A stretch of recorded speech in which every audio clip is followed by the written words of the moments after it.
Gentlemen, hey, congratulations for a gun and a hotel Bible. Thank you. Thank you. Thanks very much. Well, first of all, I want to say you guys look very different from the movie. Yeah, I was more gruff back then, and Dan was clean shaven. I was clean shaven. You know, we're just those transformative actors. What can I say? Chameleons. I figured this is everyone's going to have their own pandemic look. You know, if it goes for another year, we're probably going to look like cavemen or something like that. You know. Mm-hmm. Yeah, I'm working on it. I think I'm just gonna morph back into like a 1800s gentleman. I'll just like buy a monocle or something. Yeah. Yeah. Cane. That's right. Well, so good, man. I have to do a lot of dozens of these interviews. I think I'm approaching like 300 this year already. Oh. Keeping busy. That's good. It's funny. You would figure I get to do less, but I'm actually ending up doing more because Zoom is much more convenient for some unknown reason. I totally relate to that because I feel like there's this sort of like, malaise of like, oh, nothing to do. I've already watched the Netflix show and I've been nothing but busy since this happened. So I feel I empathize with that for sure. So let's come up with the primary question. Where did the original idea came for this? Because I understand it is your guys' play, right? Yes, yeah, we wrote the play. So Dan and I, we've known each other for about 10 years now. We've been performing, improvising, doing all sorts of art since then. And so we talk about art a lot. And Dan, I'm gonna throw you under the bus, Dan. Dan didn't like the Beatles when I first met him. And I'm a huge Beatles fan, so I was shocked. And so Dan and we made a playlist called Songs You Don't Hate. And I was, Dan, if you like it, you don't hate it, you have to add it to the playlist. And so we had this Beatles relationship. And there's a song called Rocky Raccoon by the Beatles. And the chorus for that song is Rocky Raccoon checks into the room only to find Gideon's Bible. And so the premise of the song is that a guy shows up with a gun to find a Bible. And so I thought that was a dramatic situation. And so I pitched it to Dan at a Panera Bread in Glendale, and Dan initially didn't want to do it. I wasn't into it. I was not about it. I was hesitant because I figured if you're having a personified Bible, no, Bradley, I don't want to say some grand statement about the Bible. It all sounds like it's going to turn into a sermon one way or another. I'm not interested. And Bradley was like, no. I just think it's a dramatic situation to have a guy in a room with a personified Bible. He talked me into it, and so off the Beatles song, that's where we launched and started ideating on these two characters. So how did you two develop the dialogue between the character and the Bible? It started as big idea emails back and forth. So we'd say, okay, what would Gideon think about morality? And then a long email about Gideon and morality. Well, what would Pete think about morality? A long email about Pete and morality. And so we had these big chunks of text that would become the just pages and pages and pages. That would be the clay that we would mold the substance of the dialogue from. So once we had all those, we started slapping them together and just trying to figure out how to piece them together in a way that was not boring. Yeah, the whole thing is dialogue. It's essentially one long scene. We have a bit of a prologue. So we don't get a lot of breaks. We don't get transitions. We don't get new characters entering. And so we really wanted all that you expect from a show or a story: conflict, rise and fall, energy, pacing, humor, revealed information slowly, a dramatic climax. All of that exists in dialogue. When we first did it, we were in a very small theater. It was 21 seats, Dan? Mm-hmm. 21 seat theater for the Hollywood Fringe in 2018, I think. Yep. And we're pretty big guys. You can't tell on Zoom, but we're both like 6'4". So we just take up a lot of space. So we were relying on the dialogue a lot. And I think it's probably, my favorite part about it is just, you know, how well it all moves together. By the time that we were filming it, it was this song that we were used to doing because, you know, we just run it so many times. And unlike any other play where you get to like exit and re-enter, you sort of just jump on the treadmill and go. And it can, as an actor, it's fun because it can lead you to places that you didn't expect when you're 45, 50 minutes into a scene. It was really awesome. I think the dialogue is incredible because I actually thought like, because there were two writers that one of you guys took one character and the other one took the other character and just went at it or something like that on a, you know, on a morality debate. Oh yeah, well there's certainly times when we'd kind of post up and be like, okay, and we really are trying to figure out what are the most sizzling, contentious arguments that we could make on this point in an even-handed way from both points of view, where we go hard and don't leave any questions unasked. And so we'd kind of start from there, and then we'd kind of weave it into something that was narrative. So we certainly would friction back and forth trying to figure out the best way to make the story work. And I think part of that process was finding the balance between a show that tries to prod all the right ways and a show that is a good show, like narratively, which aren't necessarily in conflict. As I said, like the reason we did this was because we thought it was dramatic. But there's one section where we're debating that in between like our final draft when we put it up, I think we ended up cutting like 2 or 3 pages from it just because we like, oh, there's so much to mine here. And anyone who, you know, knows anything about anything knows that there's a lot to talk about with the personified Bible. But it's slowing down, but we got to return to these characters. And so that was really fun too. Trying to find that harmony of how do we have the dialogue that presents this thing well, without having the thing that we're presenting take over the dialogue. And I think we found a pretty good balance between the two. Yeah, it depends on who you ask. So I think so. Dan, not so much.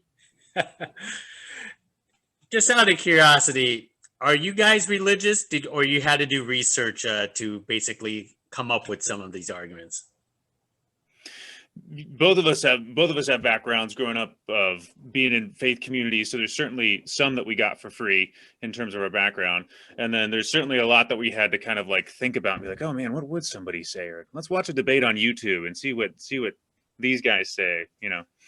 Yeah, it was a little bit of both. You know, I think one of the things about this show is you find a character who's having to verbalize and sort of reconcile with his beliefs.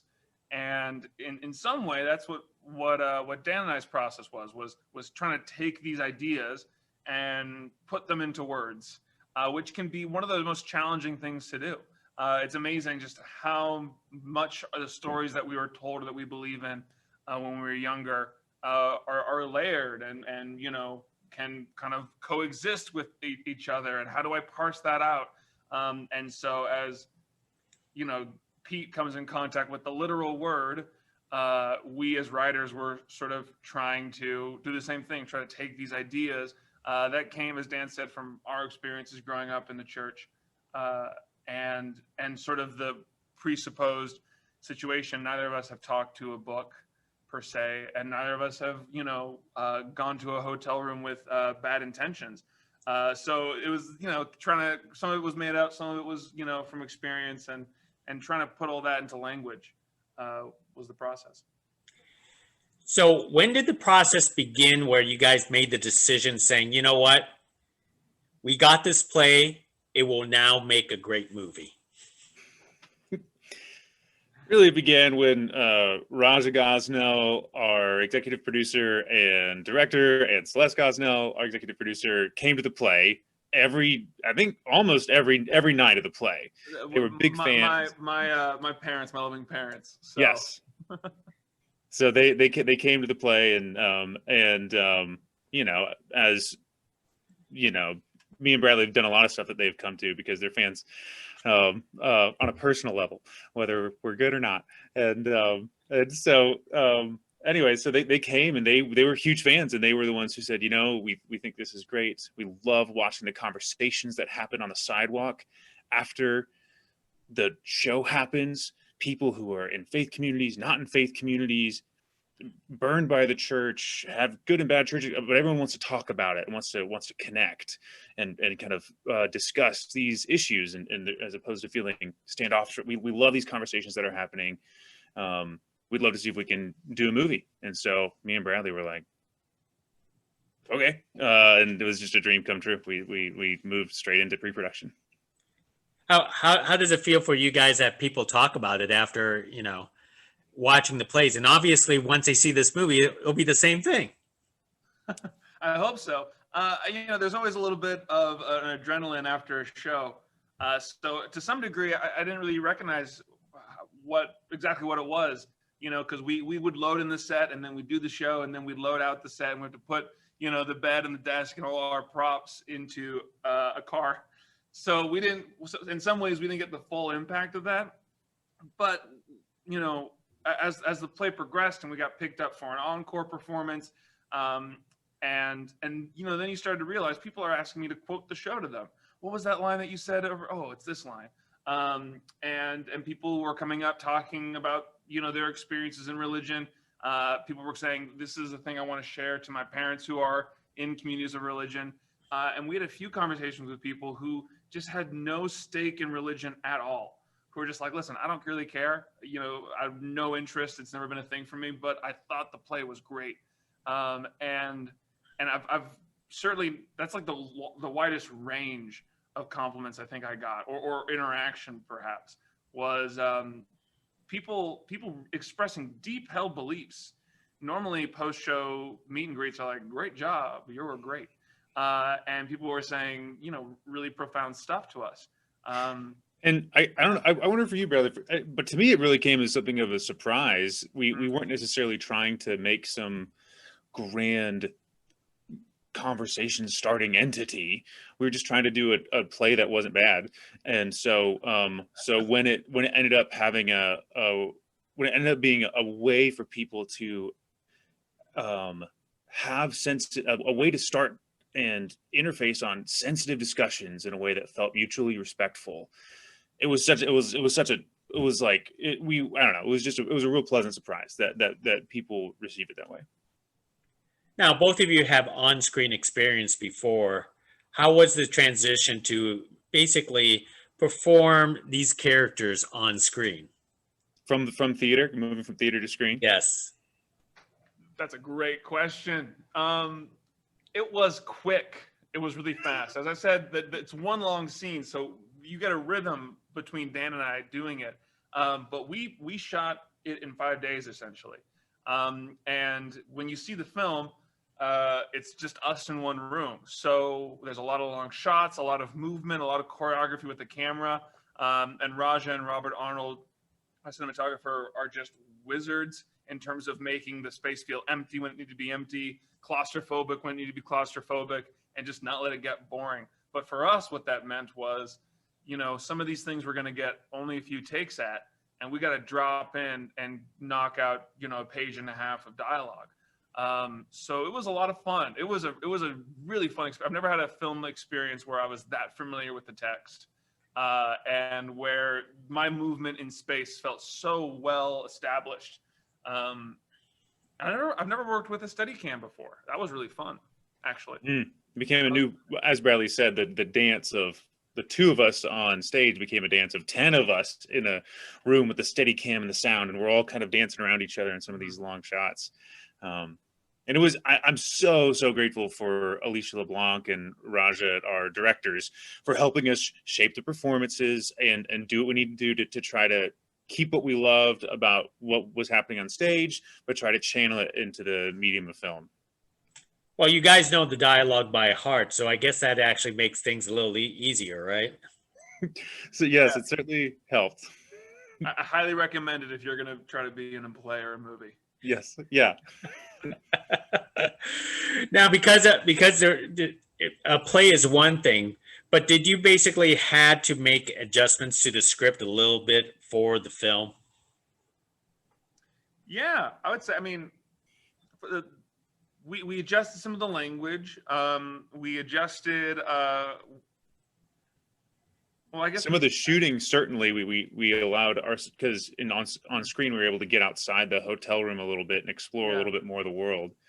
And we changed, there's things about some of the, I guess it just depended situation to situation, but there's things that have to change on film that just play better or in different ways. And we got a whole new slew of notes from the people that we added to the team of like, oh, this, we get to upgrade, we get to treat the play as draft 1 and then do a draft 2 of what was on screen and take our favorite parts from the play and keep those and then make it new and better for the movie. From an acting perspective, kind of like I was saying earlier, you sort of get to strap in and just see where it goes. Those were my most fun parts about the play, was that 35 minutes into the show, I could be, as the character could be in a slightly different place than he was, last night, just because of just the nature of it. And so going to film, there was definitely moments when it's like, we should make some decisions about where this character is going to be at certain points because of just, how we filmed it. Where the play was a little bit more the Wild West for me. I just got to like kind of kick the door down at the beginning and make Dan play off me, I guess. I don't know. But it was so that was also an adjustment from an acting perspective. So I'm just going to go out on the edge here to assume that the 2 extra characters that are presented, the girl and the guy, that was not in the play. It's just you 2 gentlemen in the play the whole time. Yeah. The prologues, there's the film has a prologue where Pete, the character, addresses the audience and right to the camera, and then a monologue of Gid addressing right to the camera, and Gid's this lonely Bible who's in a room, and Pete's a monologue is sort of his backstory. And when we were in the theater, we also addressed the audience. And if you've ever been if you've ever seen a show and you get addressed by an actor on stage, it is a different experience. And I love direct address on stage. And so I think in order to get the same sort of like buzz and excitement and sort of engagement that Dan brought to the monologue in the play, just by looking at someone and saying, I'm saying this joke for you, we thought it'd be fun to add some extra characters in there. Just to kind of plant this guy in his crazy world. Or at least that was my thought. What was that like for you, Dan? Yeah, certainly. That's in the play, it was 2-man show. We walk in, we act, we leave. And in the movie, we got to add the characters in the opening monologue. We got to add the characters. We get to see some of the characters in the middle and at the end too. So we got to flesh things out a little more. So yeah. and a huge, I mean, Mio is just awesome in the movie. She came in and crushed it for us. Well, absolutely, because that actually draws into the conclusion, which of obviously you guys probably been asked hundreds of times about the conclusion, because you left it's open-ended to the interpretation of the audience. And I know you're not going to tell me what it is, but could you tell me at least, did you guys actually had a conclusion in mind where you actually had it destined on what was going to happen rather than an open-ended ending? That's a great question, Gig. You like how I worded that? Yeah, excellent. I think I'll start with this one. I think to some degree, it is unanswered. It is off stage. It is off screen, and it does make the audience wonder. But in some ways, I feel like it's the best conclusion to Gid's character. While the show is left open-ended in terms of what happens in the plot, it's not for this character, right? This character is given another shot. This character is given an epilogue, and I feel like in some ways, to try to kind of complete the story of what happens outside of the room would be not completing the story of what stays in the room. And I'm thinking that out loud kind of for the first time. But I think in some ways we finish the narrative in a way that makes the story not about the plot, but about the characters and about the message.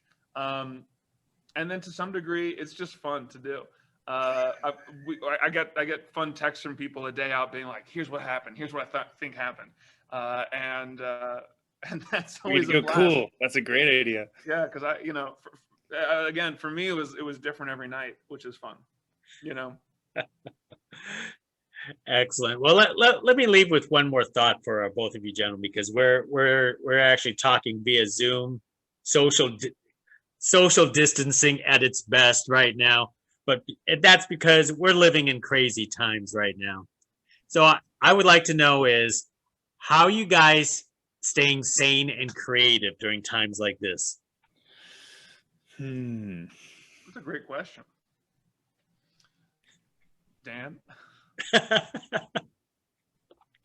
Huge shout out to Spotify playlists and YouTube ambiance videos like Harry Potter in fall with fall candles and real pumpkins ambiance. Those can really help me stay creative, get in a space. Doing lots of writing and trying to spend as much time with this guy as I can. Yeah. Reading and writing, staying busy. I'm fortunate enough to be working, and so work's been up and down, and it's a little bit of all hands on deck. So it's been a season of some heavy lifting, but that's been exciting. It's always fun to do something that you think matters, and in a time right now where it's a little confusing, a little strange, and a little sad.